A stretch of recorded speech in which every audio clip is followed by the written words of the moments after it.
Yo soy un desastre con esto. ¿Qué quieren que les diga? Acá está. Admitir a todos. A ver si encuentro algún alumno mío que lo pueda poner de confitrión por si hago desastre.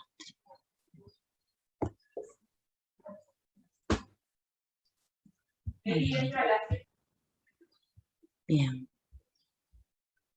Agustina Datri, ¿está por ahí? Sí, profe. ¿Le puedo poner de coanfitriona? Dale, para aceptar gente. Sí, por las dudas meta los dedos mal, ustedes ya me conocen. Sí, dale, dale. Pero un poco que voy ahora, no sé, voy a admitir todos. Yo soy un desastre. ¿Qué va a hacer más? No la tengo a mi coequiper que me ayuda.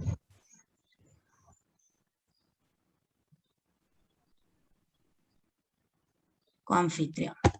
Bien. Sí. Listo, Agus.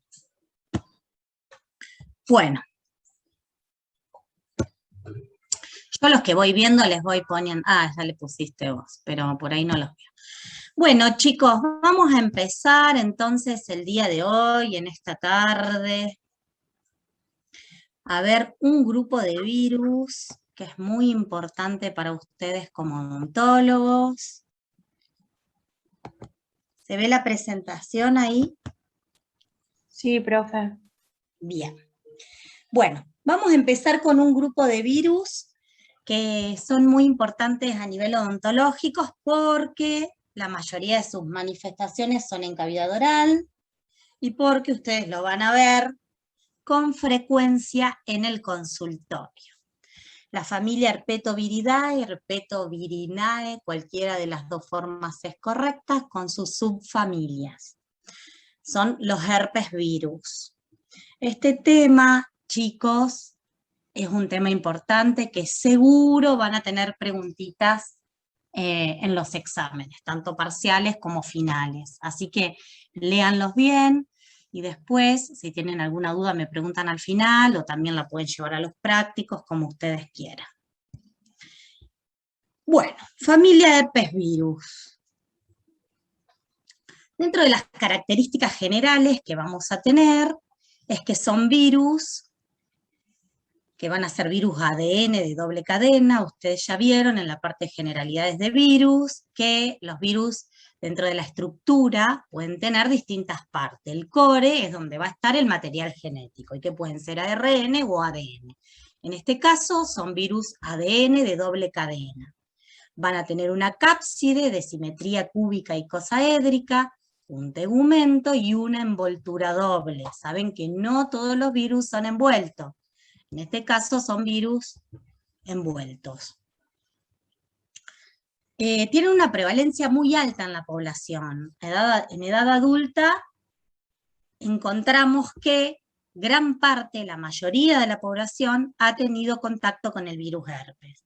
Y tienen otra característica importante, que una vez que tenemos contacto, van a quedar en un estado de latencia en los ganglios, que ahora vamos a ver bien cómo es el caminito. Pero esto es algo muy importante, porque nosotros nos enfermamos y vamos a tener el virus mayormente para toda la vida.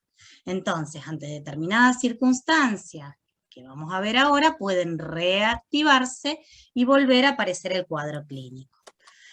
Pueden producir enfermedades menores.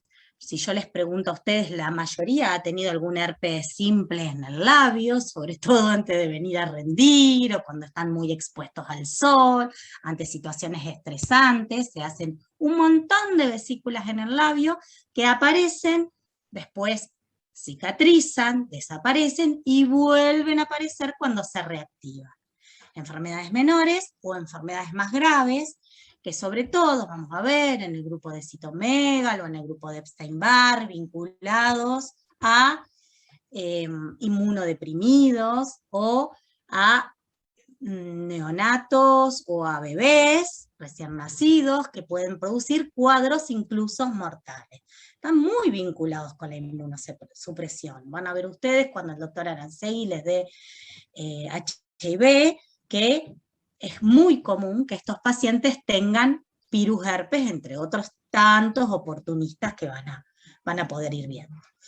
Algunos tipos están asociados a cánceres humanos, como es el virus Epstein-Barr y el virus humano 8, que tanto no se conoce, pero bueno, lo vamos a enunciar. Fíjense las siglas, ahora cuando veamos las familias y las subfamilias, cómo lo vamos a encontrar en el libro. Yo les recomiendo que lo lean del libro, no se enrosquen mucho, con detalles menores. Si pueden ir siguiéndolo, si lo leyeron para este teórico, van a ver que yo les voy a enunciar lo que es más importante. Yo no me detuve mucho en la parte de replicación viral. No es tan difícil.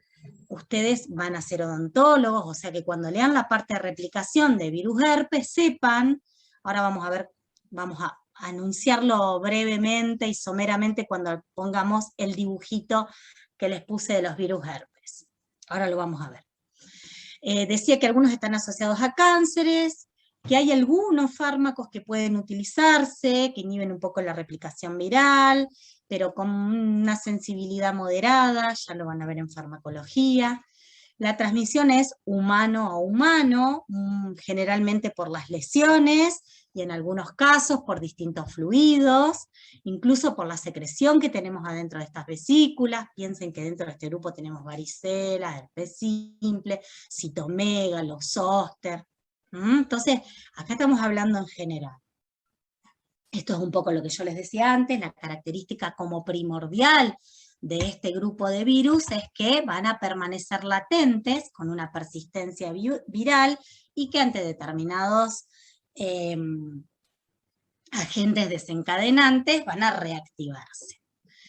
Existe una vacuna para varicela zóster que en realidad no inhibe que uno pueda enfermarse, pero disminuye mucho las complicaciones. Ya hoy, como está en el Plan Nacional de Vacunación, la vacuna para varicela zóster, casi no se ven las complicaciones. Digo, cuando uno habla de esto, está hablando en pacientes inmunocompetentes, en pacientes sanos. Bien, vamos a continuar.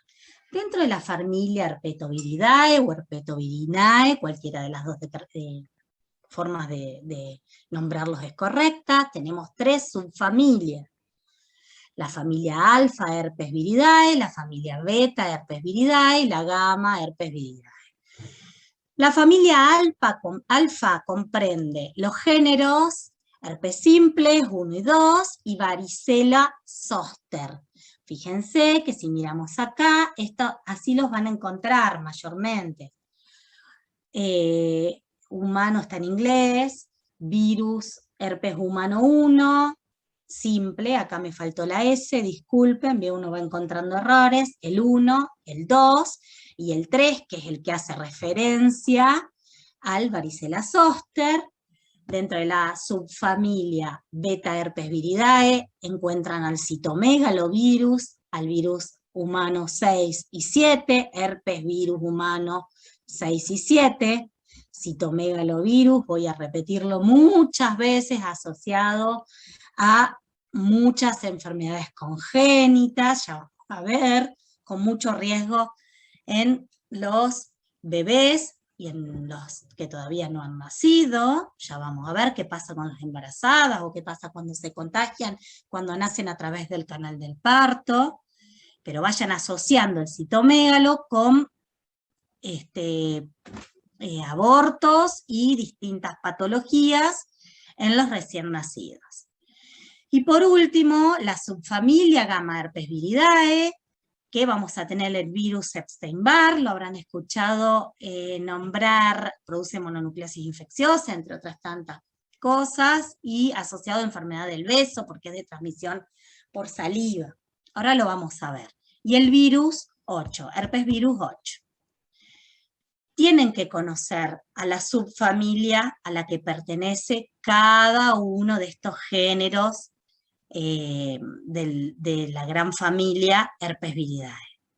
Tienen que conocerlas, quienes pertenecen a la subfamilia alfa, quienes pertenecen a la subfamilia beta y quienes pertenecen a la subfamilia gamma. Hay unos cuadritos muy claros y muy lindos en la bibliografía, yo creo que ustedes tienen el Murray de bibliografía y tiene cuadros el Murray, ya se los he dicho en otras oportunidades, sobre todo a quienes son mis alumnos, tienen síntesis muy buena. No quiere decir que yo lea solo los cuadritos que me hacen un resumen del tema, porque por ahí tengo que conocer la explicación de por qué se llega a todo esto, pero tienen cuadros que son muy aclaratorios, así que yo les aconsejo que miren los cuadros, que miren los dibujos, a los que tienen memoria visual. Hay un dibujo muy lindo cuando llegamos a la parte de herpes simples 1 y 2, donde marca dónde actúa el 1 y dónde actúa el 2, que bueno, si les sirve, me parece que son buenos para poder verlos y recordar y comprenderlos mejor. ¿Vamos bien? Bueno, vamos a pasar a la morfología. Como les dije antes, íbamos desde adentro hacia afuera, tenía un core de ADN, una cápside de simetría icosaédrica, un tegumento y una envoltura. Pertenece al grupo de virus envueltos, pero se me fue. Por sobre la envoltura tenemos glicoproteínas que me van a servir para fijarse. En el momento en que se va a producir la infección de las células del huésped, acuérdense que lo primero que pasa es que por medio de estas glicoproteínas van a buscar los sitios específicos de unión, va a penetrar, una vez que penetra, lo digo muy a grandes rasgos, porque ustedes lo que tienen que saber es cómo es la replicación viral en la parte de generalidades de virus, pero bueno, si lo leen del Murray raramente, que es un libro un poquito complicado para algunas cosas, está muy claro y muy sencillo. Una vez que penetra el citoplasma va a perder esta envoltura y va a dejar la cápside, que se va a ir acercando a la membrana nuclear hasta penetrar en el núcleo, y cuando penetra en el núcleo pierde la cápside, y ahí es donde empieza la replicación. Si ustedes lo leen bien del libro, mediante 3 procesos, 2 que se llama síntesis de proteínas precoces y 1 tardía. A grandes rasgos, la síntesis de proteínas precoces ocurre para sintetizar los elementos estructurales del virus, lo que les sirve para sobrevivir. ¿Qué es lo primero que tiene que hacer? Son muy inteligentes los virus, entonces lo primero que van a sintetizar son todas las proteínas que les van a permitir sobrevivir en las 2 primeras fases precoces. Y después viene la síntesis de todo lo que es de soporte, de envoltura, de los elementos que no son primordiales para la vida. Después se produce el ensamble y después salen los viriones para infectar nuevas células. Muy claro, muy sencillo, muy simple, para que puedan leerlo ustedes y van a ver que no depara demasiadas complicaciones. Los dibujitos también están buenos para poder ir recordando cómo es un virus, vayan describiéndolo de adentro para afuera, qué es lo que va teniendo, y van a ver que no es tan complicado. Vamos bien con la parte general, podemos seguir a las distintas familias, subfamilias y las distintas especies. Sí, se entiende. Bien. Profe, te consulto. ¿Las glucoproteínas que mencionó son las espículas? ¿En qué lugar estás hablando? A ver, volvamos para atrás. En la Esto que vos ves envoltura. acá, estas que vemos, Sí. exacto, son las espículas, bien. son las que van a servir primero para ponerse en contacto con las células que van a invadir, a infectar, a colonizar, como te guste. Listo, profe, gracias. Está bueno porque cuando uno mira, digamos, los dibujitos, puede imaginarse. Por supuesto que la parte molecular, chicos, es lo que les decimos siempre, es compleja, pero al menos si uno puede imaginar, estudia un poquito menos de memoria, ¿cierto? Bueno, vamos a la subfamilia Alphaviridae, Alphavirinae, lo mismo les dije, al grupo de virus herpes simples, o herpes simplex, 1 y 2. Van a ver un montón en el consultorio, un montón. Si insisto, les hago levantar la mano a todos los que se llenan de herpes a la hora de rendir, van a ver que de esta, no sé cuántos somos hoy, pero que la gran mayoría tiene estos episodios, porque todos o la gran mayoría hemos tenido un primer contacto cuando éramos niños, haya sido sintomático o asintomático, y quedan acantonados en las neuronas, puede ser del trigémino, si es del 1, puede ser del sacro, si es del 2, porque acá viene la primer gran clasificación. Si nosotros hiciéramos a grandes rasgos, insisto en esto a grandes rasgos, porque yo no puedo ser determinante y decir que el herpes 1 está de la cintura para arriba y que el herpes 2 está de la cintura para abajo. Porque hay casos de herpes 2 en cavidad oral, sí. Siempre piensen cuando uno va a ponerse a hablar de un cuadro clínico y de los tipos virales, que está relacionado a las formas de transmisión. Entonces, si nosotros tenemos que pensar que dentro de las distintas prácticas sexuales puede existir el sexo oral, y que si pienso que el herpes simple, tanto 1 o 2, tiene afinidad, predilección, le gusta, colonizan las células mucoepiteliales, perfectamente puedo tener un herpes 2 en cavidad oral. Yo me voy a dar cuenta si es un herpes 1 o un herpes 2 en la... Tendría que tomar una muestra, tipificar. Digamos que las terapéuticas son iguales, a pesar de que haya algunas diferencias muy leves en la clínica. Pero digo, tampoco es tan relevante como para nosotros como odontólogos. Sí sepan que no puedo ser rotundo. En alguna parte del libro les dice de este y de muchos libros, lo que hayan leído bibliografías de otros años. Teníamos el libro del doctor de Torres, que también nos decía de la cintura para arriba, de la cintura para abajo, pero no podemos ser rotundos, porque puede haber herpes 2 en la boca perfectamente. Bueno, vamos a hablar en general de los dos tipos y después vamos a ver algunas fotitos como para poder ver que mucha diferencia en la clínica, a pesar de que sí puedo decirles que el herpes 2 es más doloroso que el herpes 1, pero son sutiles las diferencias clínicas. Sí pienso primero, si tengo en cavidad oral, pienso primero en un 1 como epidemiológicamente una cosa más frecuente. Bueno, afectan o tienen predilección por las células mucoepiteliales, producen enfermedades en el lugar donde infectaron, donde penetraron en el organismo, infectaron la célula, que la gran característica es que son vesículas muy chiquititas, una al lado de otra, que pueden aparecer en distintos lugares de cavidad oral, que pueden aparecer en mucosa ocular, o que pueden aparecer también en la parte genital, sobre todo, con más frecuencia, el herpes 2. Van a establecer latencias en las neuronas, en las neuronas ganglionares, que inervan. Si hablo del 1, pienso en el trigémino; si hablo del 2, pienso en las que son sacras, y los distintos tipos de infecciones que pueden producir pueden ser sintomáticas o asintomáticas. Es raro que puedan complicarse, pero no puedo decir que no hay complicaciones, porque acuérdense que siempre va a depender del huésped, del estado inmune, de su sistema inmune. En pacientes inmunocomprometidos pueden llegar a producir encefalitis y otras tantas complicaciones, pero es raro. Si ocurren, es elevada la tasa de mortalidad. Pensando en todo esto, inmunocomprometidos, pacientes muy pequeños, de edad, el reservorio es el hombre, y la prevalencia, como ya les dije, es muy alta en los adultos. Todos mayormente hemos tenido contacto con el virus herpes. Como les dije antes, la primera vez que el virus penetra en el organismo puede producir una primoinfección, que puede ser sintomática o asintomática. Si es sintomática, puede producir una lesión local, dijimos en labios, en cavidad oral.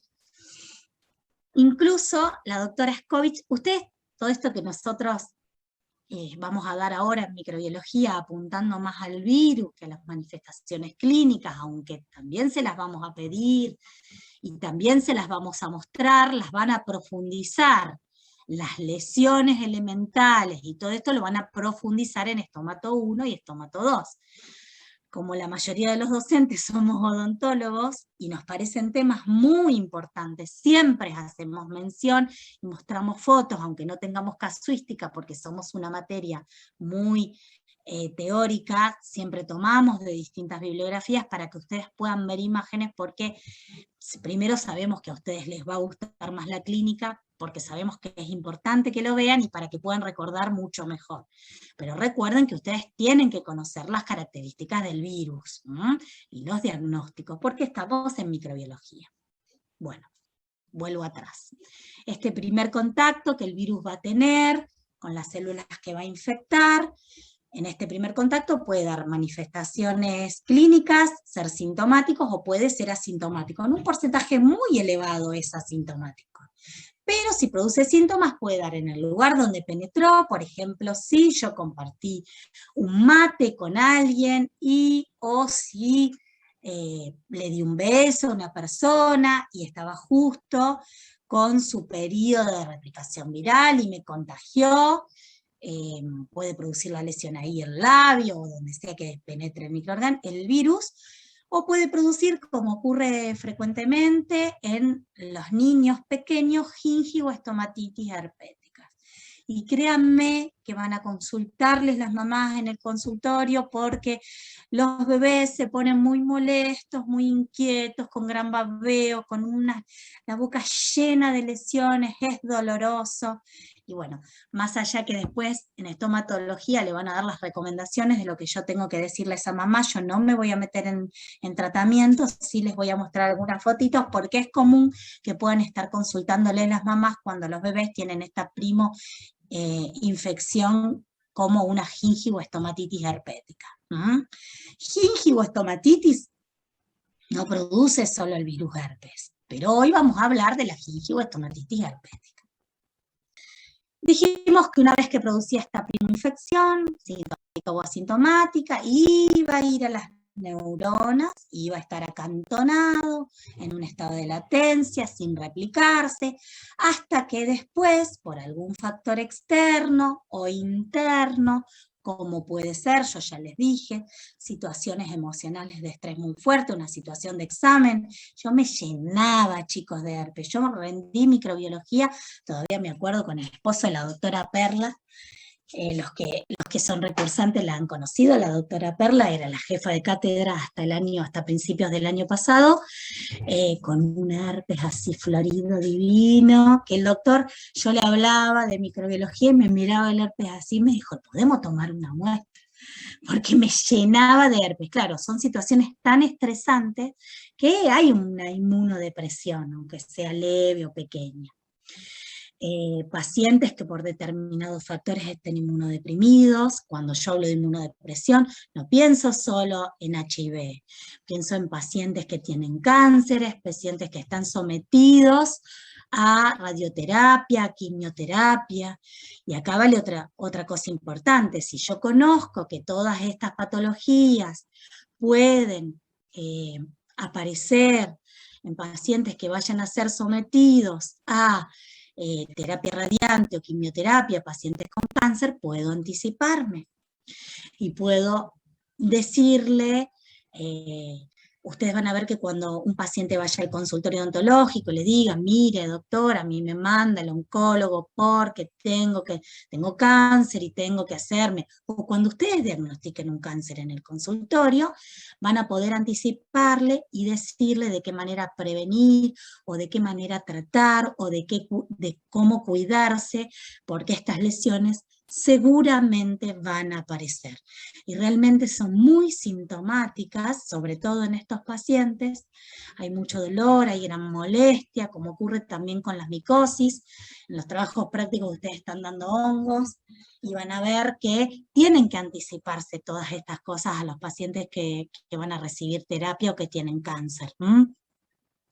Es importante que los tengan presentes, porque ya tienen demasiadas cosas como para que encima se les sumen todas estas patologías que son muy dolorosas. No lo son tanto a los que tienen estas lesiones simples como un herpes simple, pero que en los casos de la de estar inmunocomprometidos, pueden ser mucho más fuerte la sintomatología. También están asociados a modificaciones hormonales, a radiaciones ultravioletas, bueno, un montón de cosas. La fuente de infección son las secreciones de las vesículas y las úlceras que nos van a aparecer. El mecanismo de transmisión es por contacto. Si hablo de contacto, pienso en todas las formas de contacto. Y si hablo de herpes 2, o si hablo de herpes 1, con sexo oral, pienso en contacto por transmisión sexual. Por eso siempre pienso en el cuidado del preservativo para las enfermedades de transmisión sexual, dentro de las que encontramos el herpes simplex 2. La puerta de entrada son este líquido de las vesículas que tienen un montón de viriones que van a infectar, se fusionan las membranas, acuérdense por todo esto que un poquito muy someramente les enuncié, cuando hablamos que las espículas se ponen en contacto, que se produce el mecanismo de penetración a la célula, al citoplasma de la célula, luego de la fusión de las membranas que penetra, y una vez que está dentro ya perdió la envoltura. Y después viene el ciclo del virus. La infección celular viaja por las terminaciones neuronales hacia la latencia en el nervio, y después cuando se reactivan de nuevo del nervio, viaja de nuevo al lugar donde va a producir la lesión, que supongamos que hablamos de un herpes labial, es en el labio. Lo importante es que provocan infección para toda la vida. Aunque tengamos periodos que pueden ser muy largos de latencia, en algún momento pueden reaparecer y reactivarse. Acá hay un esquemita muy, muy fácil y muy sencillo. Fíjense, yo tengo el huésped susceptible, se produce el primer contacto del virus generalmente cuando uno es pequeño. Este es un resumen de lo que hablamos recién. Se produce la infección primaria, que puede ser sintomática en un porcentaje muy pequeñito de los casos, y asintomática, oligosintomática, que oligosintomática es con poquitos síntomas, tan poquitos que pasa desapercibido. A veces los que han tenido herpes en los labios saben que lo primero que aparece es una sensación como empieza a picar, o de ardor, quemazón, y después aparece la vesícula. Y es asintomática en